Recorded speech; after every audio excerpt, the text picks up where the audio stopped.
Transmite para usted Radio Anáhuac Querétaro, transmitiendo desde el Centro de Medios de la Universidad Anáhuac Querétaro, ubicada en Circuito Universidades número 1, El Marqués Querétaro, una estación de la Escuela de Comunicación y Dirección de Empresas de Entretenimiento de la Universidad Anáhuac Querétaro. Radio Anáhuac Querétaro, amplía tus sentidos.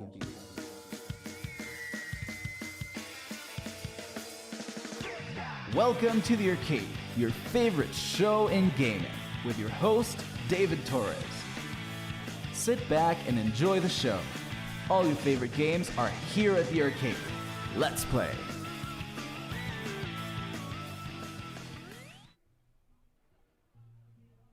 Well, hello everybody, it's me, David Torres, and welcome to the Arcade. This is our pilot episode, our first time ever on air with this, that it's going to be a video game show here on Radio Anáhuac. And I am super excited. I am so happy to finally be on the air. This has been in the works for like 2 months at this point, and it's finally time to get started. I am very excited to talk about video games. I am a complete gamer, and I love everything about video games. I am a super fan. And I am so excited to finally get to talk to you guys about video games and everything that we love about it. So basically, kind of as taking this time to explain how this show will work. Basically, every week we will be taking one topic, discussing it, talking about its history first in our first segment, Insert Coin, then talking about its cultural impact in the world at large in virtual reality. Then going on to the artistic side of video games in experience points, and finally giving some video game news for the week in patch notes. So without further ado, today we're talking about platformer games, some of the most iconic video games that there are, and let's get started.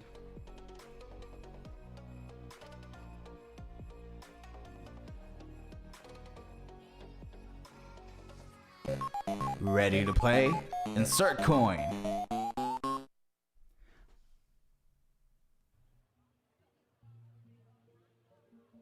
Basically, we're talking about the more general aspects of video games. In this case, platformers. So basically, platformers, they are a subgenre of action-adventure games in which basically through jumping, through different sorts of movement, you have to take your character from point A to point B.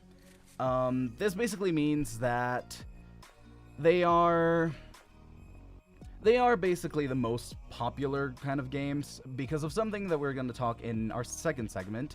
They are basically what most people think about when you think about video games, along with like shooter games, but that's a topic for another time.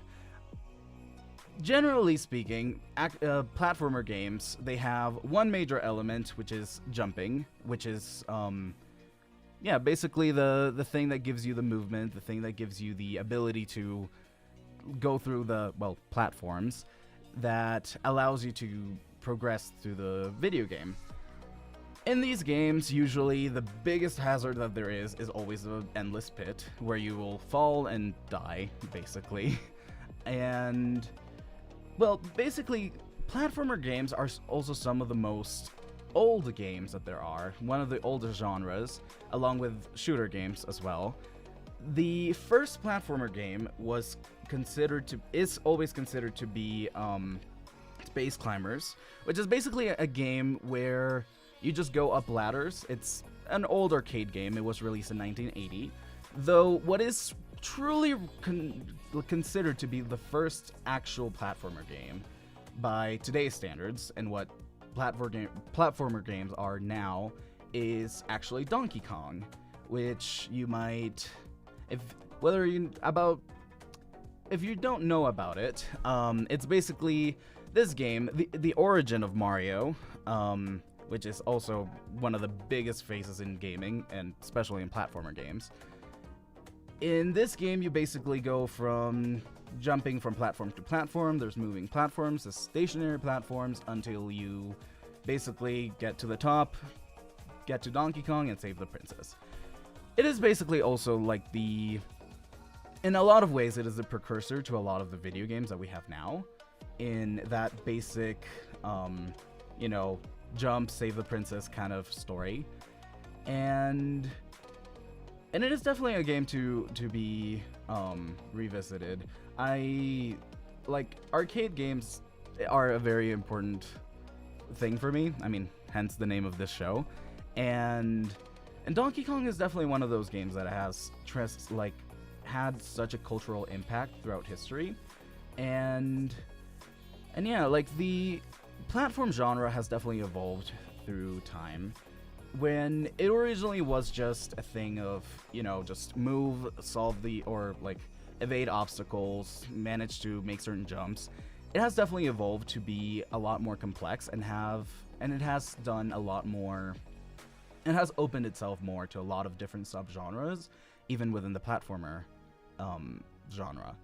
For example, there's puzzle platformers where you go from platform to platform, and aside from all the other things that you have to usually deal with in a platformer, you also have to figure out puzzles. There's also obviously the dungeon crawlers, kind of like Metroid, for example, where it's more of a thing of, as your platformer, you're also trying to solve different areas, and you have to backtrack and you have to move, and it's a lot fuller in that regard. And really, the platformer genre, like, it lends itself a lot to a lot of different things and things that you can do with it. Because while there is things like the Mario platformers, where it's, you know, you jump, you, like, step on enemies and such, there's also things like the Sonic platformers, where you run and basically it's more of a timing thing. Especially like Bit Trip, that sort of game where it's literally just have to press the jump button at the right time. So platformers lend themselves very well to a lot of different playstyles and a lot of different things that can be done with them. And so it makes sense that it is one of the most well-rounded and widely known genres of video games. So yeah, like, platformers, they can really be just about anything. Again, some of the more famous games, obviously we cannot talk about platformers without talking about Mario. Of course, Sonic as well, the biggest competitor to Mario since the beginning of time. I mean, nowadays it isn't. The Sonic series unfortunately has declined a little bit, though it also kind of has, it's had its moments. Obviously there are games like the Bit Trip series, where you just, like, press the button, jump, jump, jump. And another very good, like, puzzle platformer is Hue, where you basically go around and change colors to reveal different platforms. Obviously, the Donkey Kong Country games, which also a variant from the original Donkey Kong games, they have a very different fast-paced style of platforming. And they are, it really does give, the genre does give a lot of platform for, well, pun intended, for versatility, and it is really such an interesting genre. So in our next couple of segments, I will be going a little bit more in depth into two of these particular video games that I've mentioned, but for now, I am gonna go out to a song break. I'm gonna leave you guys with this thing that it's called Escape from the City from Sonic Adventure 2, and I will be right back. All your favorite games are here at the arcade, only on Radio Náhuatl Querétaro. Amplía tus sentidos.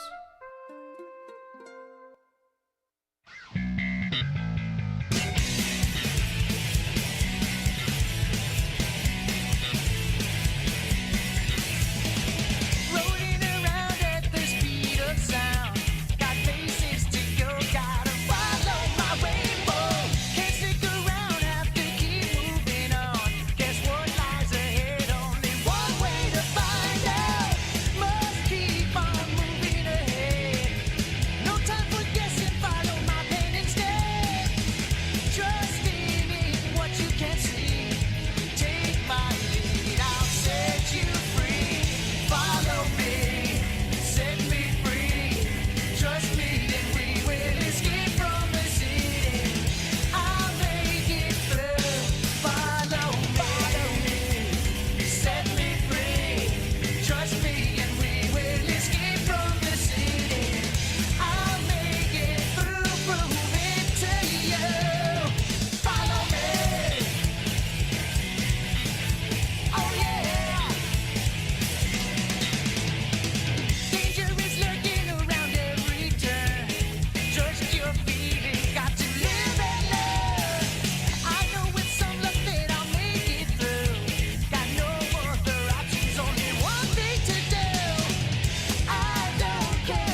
From the screen to the streets, virtual reality.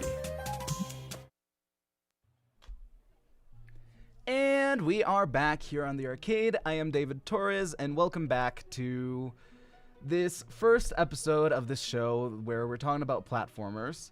In our second segment, we're going to be talking about the cultural impact of video games. This is virtual reality, and, well, basically, if we're going to talk about platformers and the cultural impact of them, there is, I mentioned this in the previous segment, you cannot talk about platformers without talking about Mario. So, precisely today, we're going to be talking about Mario Bros. And its impact in global culture. Because really, it is basically like the game series that most people think about, really, when talking about platformers, but like, talking about video games in general, there is really, like, not very many fictional creatures that are more famous than Mario even. Like, Mickey Mouse is there, and I can't really think of any other, like, video or any other character that it's necessarily as widely known today as Mario or Mickey Mouse. So, basically, what are the origins of Mario? Well, of course, Nintendo, my beloved, is the company that created Mario, and the history of Nintendo is actually very interesting because they actually weren't a video game company to begin with. They had a very interesting history during the 20th century, between having hotels to selling Hanafuda cards, which are basically the Japanese equivalent of like baseball cards in that regard, where you like trade them and have them there, and you can actually also play with them. And they have actually a very interesting history too, because there was a point where Nintendo almost went bankrupt, and so with the like rise of arcades around the world, they actually, that's when they created Donkey Kong. And originally it had obviously, what has now evolved to become Mario. And however, back in that time, he was not even called Mario. He was called Jumpman. Just a very simple, generic name, but obviously worked out well for them because, we are here today now, like 40 years later. It is so crazy to think that the 80s were 40 years ago. Holy crap. Okay, well, yeah. I wasn't even alive back then, but that's the weird thing about nostalgia sometimes. But anyway, so yeah, it is kind of crazy to think, like 40 years later, and Mario is now one of the biggest names in the world, really, and it all started because of Donkey Kong, and with him just simply being called Jumpman. And obviously the success of Donkey Kong, to a bigger degree, was actually because of Mario and the properties that Mario as a playable character had. Where he was the one who jumped, he was the one who, grabbed the items, he was the person that people connected with. So ultimately this gave the rise to more sequels in the form of Donkey Kong Jr., and then eventually, finally, when it actually became Mario in the form of Mario Bros. What a lot of people think of as the first Mario game is Super Mario Bros., but there was actually a game before that. I have played a little bit of it. It's not Mario as you think about it today, by any means. It's kind of an interesting game. It was designed to be a two-player game, and that was also kind of where Luigi originated, though at the time too, he was literally just a recolor for Mario. But yeah, eventually it was with Super Mario Bros. Where Nintendo really wanted to fully realize the character of Mario and really wanted to start developing and properly giving it the attention that it deserved, and that it would ultimately lead to its success today. So basically Nintendo at this point really wanted to capture the US market and really wanted to create a character that would resonate with the people in the United States. So basically, that's where its design came up. Because, I mean, if you do think about, like, take a good look at the character of Mario, it is a very interesting thing where it's a Japanese created Italian plumber that speaks English. So basically, this was made to appeal to a great audience within the US, to give this persona of, like, an immigrant of European origin that is a worker, because Mario was originally considered as a plumber. Nowadays, strangely, Nintendo is kind of weird about the plumber thing, but back in the day, it was a thing that they really wanted to push, and so it worked. I mean, Mario was basically one of the only games on the NES when it first came out, and the NES, thanks to that, like, had more than, like, millions of sales. So it definitely did propel Mario to become what it is. And really after that, like, everything is history. Like, they kept releasing more games, even from the 2D series going into 3D in the N64. And they have also done all sorts of spin-offs, from Mario Kart games to the party games to the sports games. And really, Mario has become this really big presence in general culture. So much so that, like, it is very difficult to detach Mario from Japanese culture in and of itself. And it's actually very interesting too, because, like, we could see it in the Olympic Games this year, where, like, Nintendo had actually a very big presence in the Olympic Games. So much so that, like, even at one point, the Prime Minister of Japan came out of a war pipe dressed up, like, in a Mario hat. And it really just does go a lot to show how much Mario is representative of not only video game culture, not only technological culture, but even, like, Japanese culture, and how much of an impact it's had in really expanding its presence all over the world. Especially too now, because Mario definitely did manage to perfect its formula, both as a general franchise, going into, like, all of these sorts of different games, and really having excellent games, even both in 2D and 3D platformer, as we saw with the release of Mario Odyssey in the Switch, which is also a fantastic game. Though, focusing a little bit more on 2D platformers, which is more the topic of today, it's, from having the New Super Mario Bros. Series that definitely brought the Mario Bros. Formula to a bigger audience, especially with the Wii, which that was a massive thing.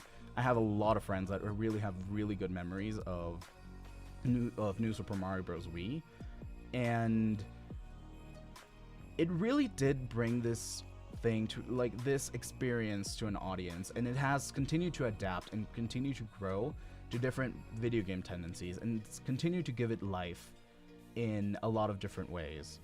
And with the New Super Mario Bros. Series, like, it evolved so much that, like, now there's even, like, the Mario Maker games where people have, like, the power to create their own Mario games and their own Mario levels. And it has become such a phenomenon that through history as well, like, there has been a lot of different spin-offs and a lot of different, like, merchandising.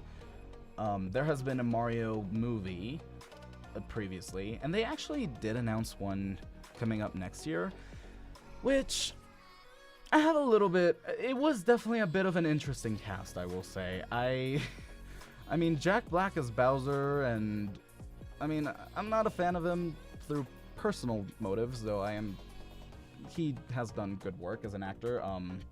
Chris Pratt as Mario himself, which, yeah, I mean, Mario definitely does have an impact in general culture that is persistent to this very day. And, you know, even whether you like the casting or not, I mean, when I heard the casting for that movie, I thought it was an April Fool's joke. I was like, wait, it's not April. What is this cast? Which, I mean, then too, I do have a little bit of issue with that, because Mario has a very distinct voice. The wahoo and the mamma mia. It is a very particular essence to that voice that, how I personally feel about Chris Pratt aside, I am really kind of shocked that it was not Charles Martinet that will voice him in the movie, because he has also come out and say Charles Martinet is definitely one of the most well-known voices in the world, again because of the impact of Mario himself, and heck, to a point I would say that it has he has been a very good contributor to the cultural relevance of Mario.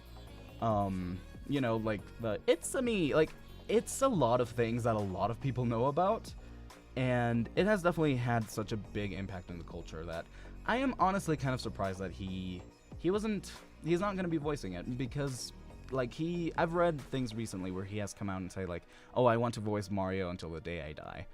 And I mean, really, if you're going to be voicing a character like Mario, I too would not want to drop that character until the end of my days. But yeah, I mean, truly Mario has been such a big, impactful thing within our culture.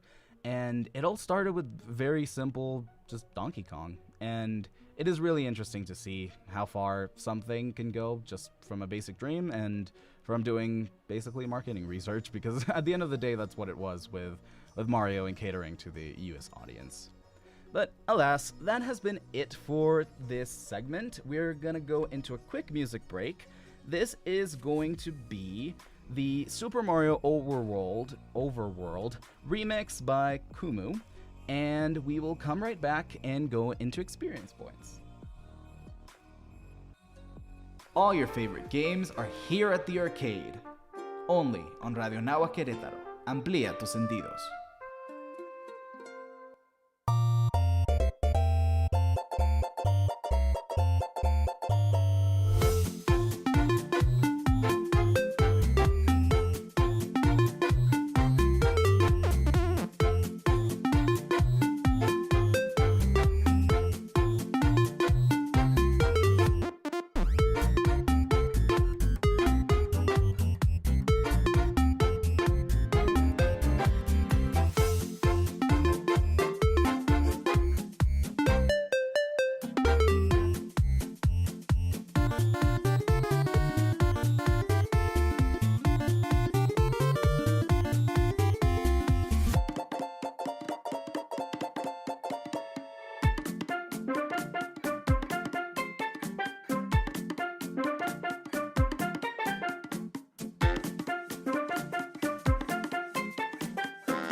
The games that are more than just a game.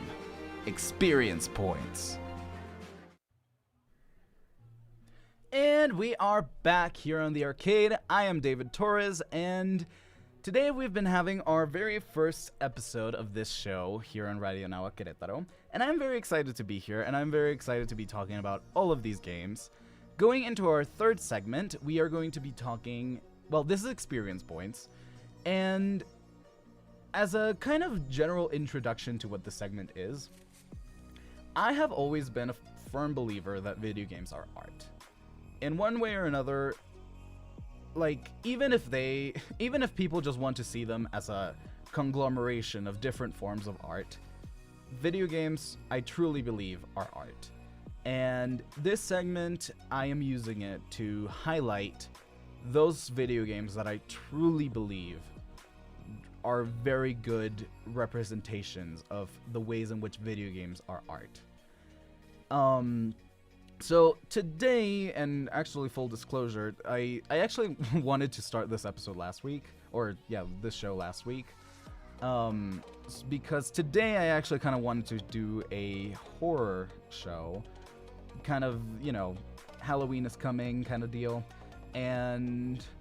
but for different purposes I ended up having to start today, and I kind of felt weird about starting the show with a horror show, so we're talking about video games. However, we are not gonna not talk about scary games, because today in Experience Points, we are going to be talking about the video game Limbo.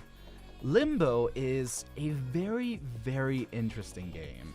It is a game where basically, well, going through the art style first, it is completely black and white, and it has a very creepy, very somber atmosphere to it. You basically start off as this boy that wakes up in the middle of a dark forest, and through solving different puzzles, you basically end up going and you basically get told the story of this boy as you traverse and do all of these different puzzles, and it is very interesting as not only as a game in and of itself, because the puzzles are actually really, really interesting and have a lot of different meanings, but the way that it has its storytelling, it's actually also very, very interesting. I will say there are going to be some light spoilers in my review that I'm giving today. So if you don't want that, I mean, you can go get it for yourself and and play for a little bit. And it's actually available, I believe it is available on every single platform right now. The one that I brought the information from is Steam. It is available for 109 pesos if you're buying with Mexican currency, or $9.99 if you're using US currency. So, basically, the way that this game works, it takes a lot of advantage of the way that it is designed visually to really convey the story that it wants to tell. So you start off as this kid, as I have already mentioned, in this forest, and really, as with a lot of very interesting platformers, you really don't have much more to go off to begin with than, well, move to the right. Eventually you will come across all sorts of different scary things, like a giant spider, a lot of spikes, and like very easily you'll start to realize, okay, I have to solve this, I have to move this box here, I have to do all sorts of things to be able to progress through this. And the game in and of itself, it has several different areas. You start off in a forest, then there is kind of like more of a industrial segment. There is a part where it's like an abandoned city and an abandoned hotel, and eventually you, like, the last area is kind of like a zero gravity area, which is actually a very interesting thing. So there's actually a lot of theories going on around about the true meaning of this game. For those who are not necessarily like acquainted with the concept, Limbo is this concept of this place where people especially kids who have not been baptized, go when they die. So it's not necessarily heaven, and it's not hell, but it's like this interesting midway point where, well, yeah, they're basically in limbo. They're in this weird, somber state. And that is kind of already a giveaway about why there is so many theories about what happened to this kid. Because obviously the game already implies that the kid basically died to get to this point. And it is also heavily implied by the ending of the game, which I don't really want to spoil that much. Which, even though it is a very open-ended ending, it does kind of give a lot of hints as to what might have happened. But it is really just interesting to consider the ambiance that a platformer game like this can truly bring you to. In the sense that, like, through the puzzles and through what each puzzle leads you to, it does tell you a very compelling story about what happened to this kid. And if you think about it too, like, a lot of the biggest fears that are in this game, they are a lot of common fears, especially for children. Like, one of the biggest scary things that you'll come across is a gigantic spider. Then you will come across a band of like a tribe of people that are pursuing you and want to kill you, basically. Then there is like broken down hotels and like electric outlets that can shock you. And then finally there's like the zero gravity thing where you're basically getting thrown around by this gravity. And if you think about it too, like, that connects in a lot of ways to very basic fears. Like, the spider can be, well, spiders are scary. Everybody knows it, and I am terrified of them. Then, like, the tribe can represent, like, this peer pressure that especially, like, children might be a lot more subjected to, especially, like, you know, with bullying and things of the sort. Sometimes other kids can be scary. And, I mean, obviously, like, the abandoned houses, that's also, like, a very... I find that, like, as kids, like, things that are abandoned are kind of both interesting. I mean, you know, it's a very common trope in all sorts of media to have the children that, like, want to go into the abandoned house and look for ghosts and whatnot. But at the same time, abandonment, too, is a very big fear that, like, people have as children. And then, like, the zero gravity, like, that, in a way, it's, like, this feeling of not having control. And basically, too, like, it has led to a lot of people thinking, okay, like, for example, the zero gravity could mean, like, especially because at the end of that section, you see this kid getting, like, crashing through a glass. So a lot of people have thought that, like, the zero gravity, along with that crash, with, like, the glass crash, could mean that this kid died in a car accident. And it is very interesting to see how it is very subtle. Like, there is not a single word that is directly spelled out to you in the game. Well, I mean, there is the word hotel. That's the only word. And really, it's because they're gigantic letters that you jump on. They're platforms at the end of the day, too. But there is not one word spoken. There is not one word said, aside from hotel. And it's really interesting how they have made this game to have such an intense storytelling and such an intense, deep story, just through the ambiance and through the puzzles themselves and what you see and what you are actually doing. So, yeah, definitely Limbo, I will say it's a very interesting game that I would recommend everybody to give it a chance. It is definitely on the relatively cheap end of video games, especially by nowadays standards where, like, a AAA game can run you a lot of money. Gaming is a bit of an expensive hobby. I will attest to that. And yeah, I mean, it is definitely worth a shot because it definitely does have a very interesting artistic value that, I mean, if you are in the mood for something scary, because, again, Halloween is right around the corner, and like me, you're a little bit of a wimp for jump scares. You don't have to worry about that with Limbo. Not really any jump scares that I remember. And if I don't remember any jump scares, it's probably because if there is any, they're probably very light.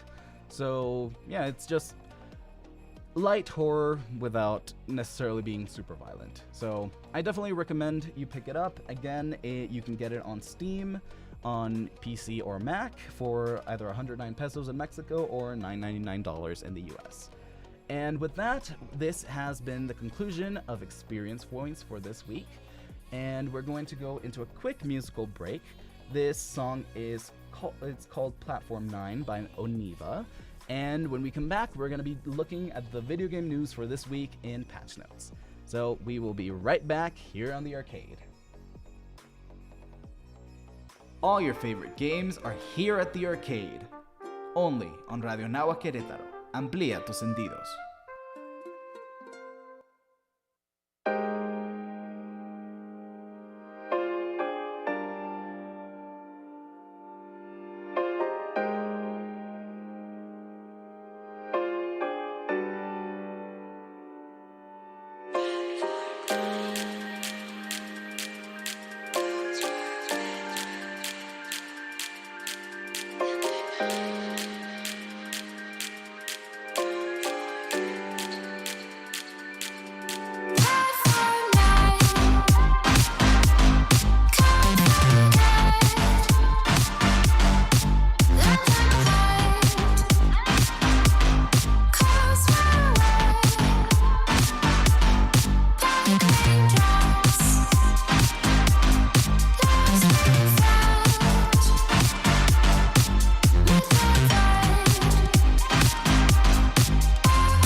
a new update just dropped. Patch notes.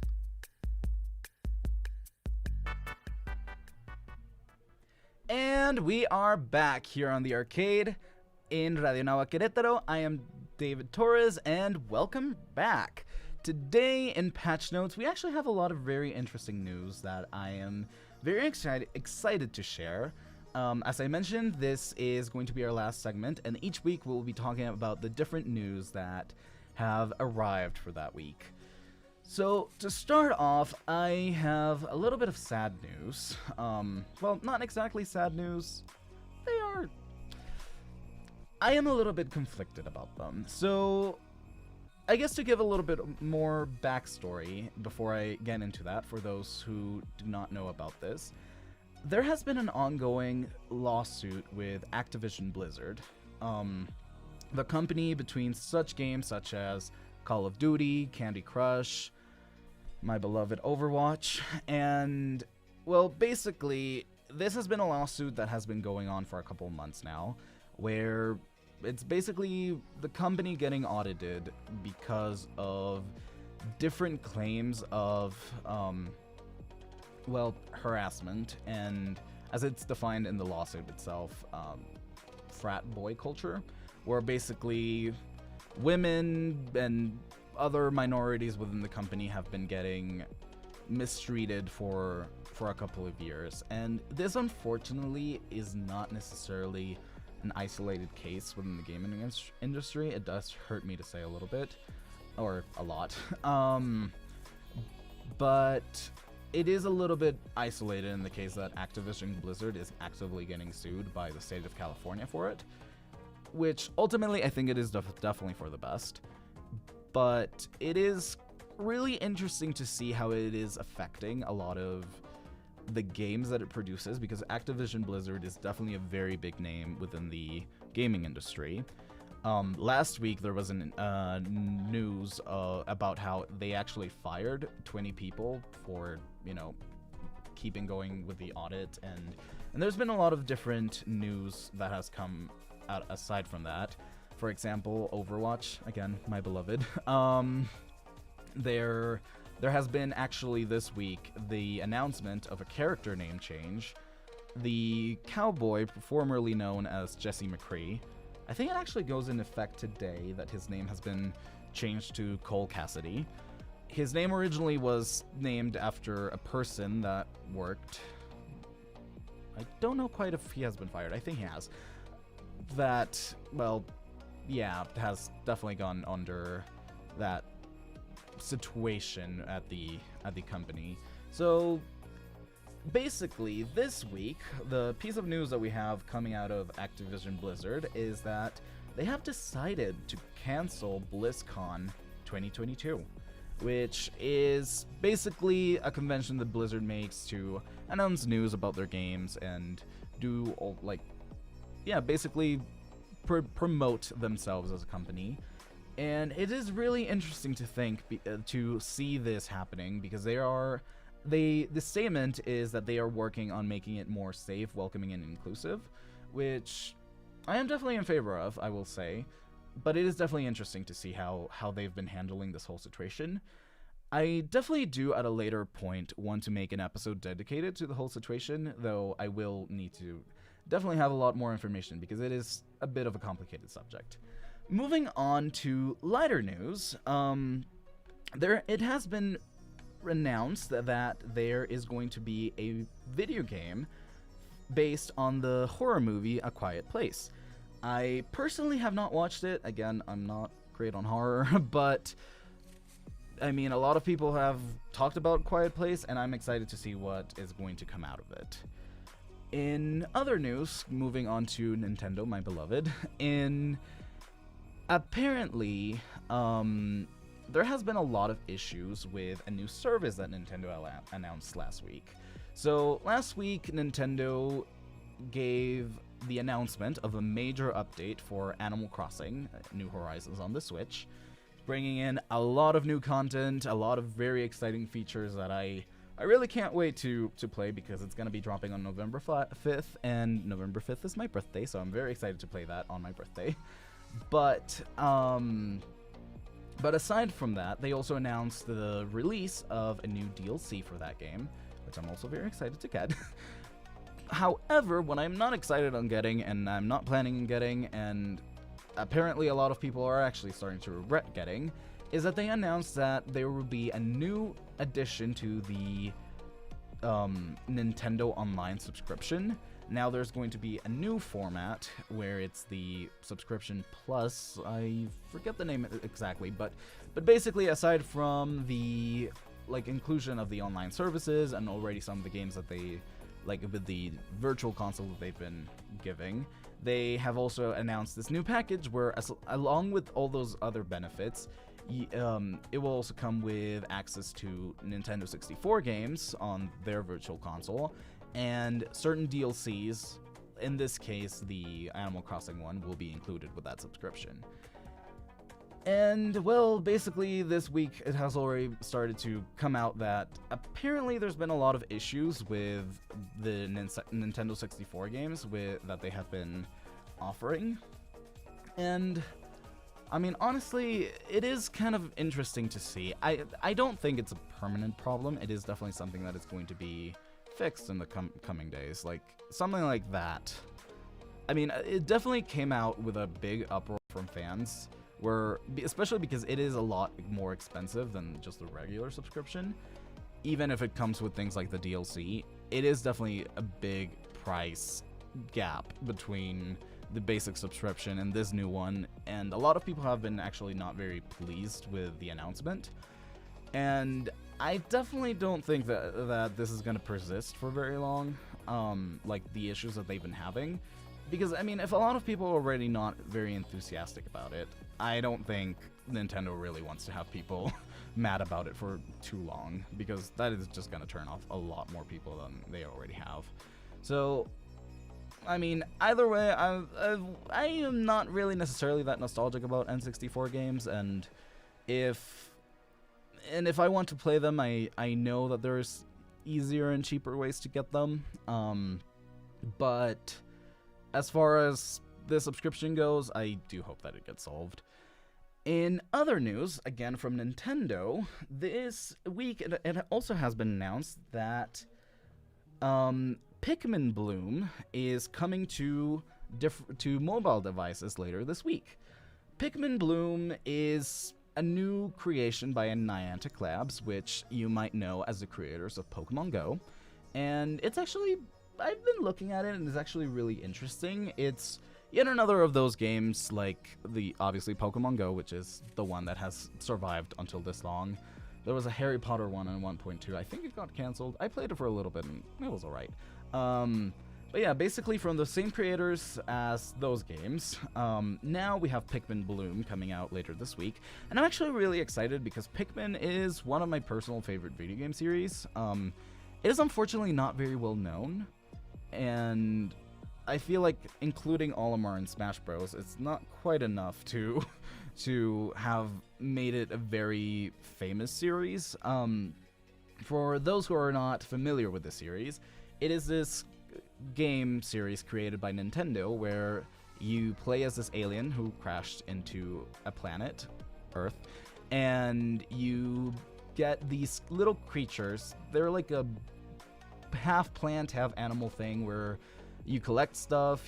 It's basically like they are like your army, and you can tell them, you can throw them onto enemies to like protect yourself, or you can have them collect things and bring things around, build bridges, destroy walls, and it is really fun. It is a very interesting strategy game, and I do hope to talk about strategy games soon enough.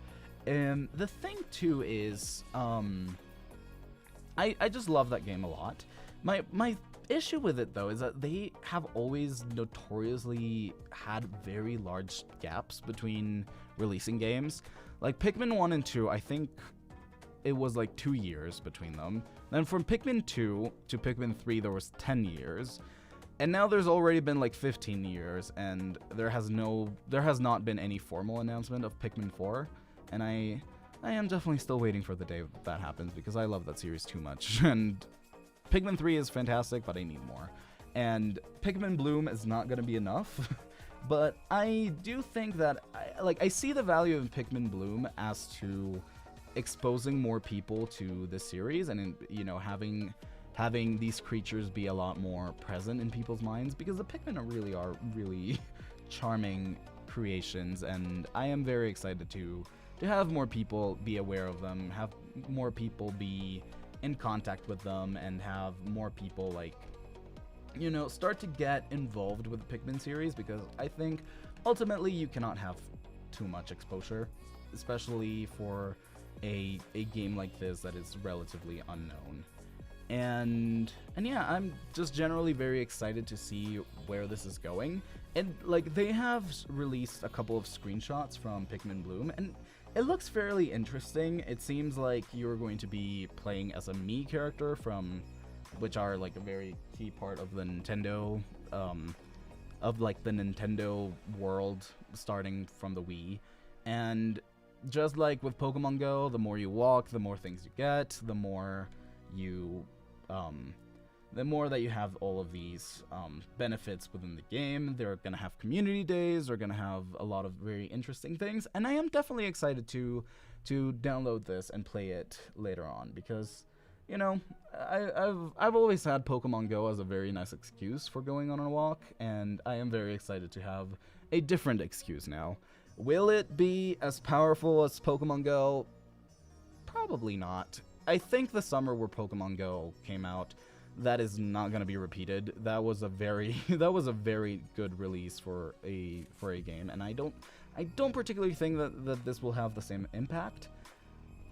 Not even a fraction of it, but I am definitely excited to see this come out and have people download it and have people get even more exposed to what Pikmin is. With that being said, though, we are basically coming up to the ending of our show for today.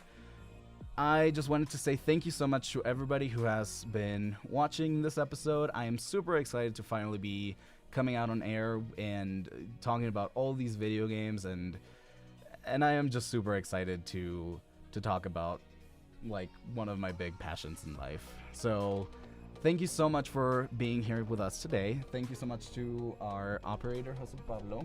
And on that note, that has been it for today. Thank you so much for watching. I am David Torres, and I will see you next week here on the arcade.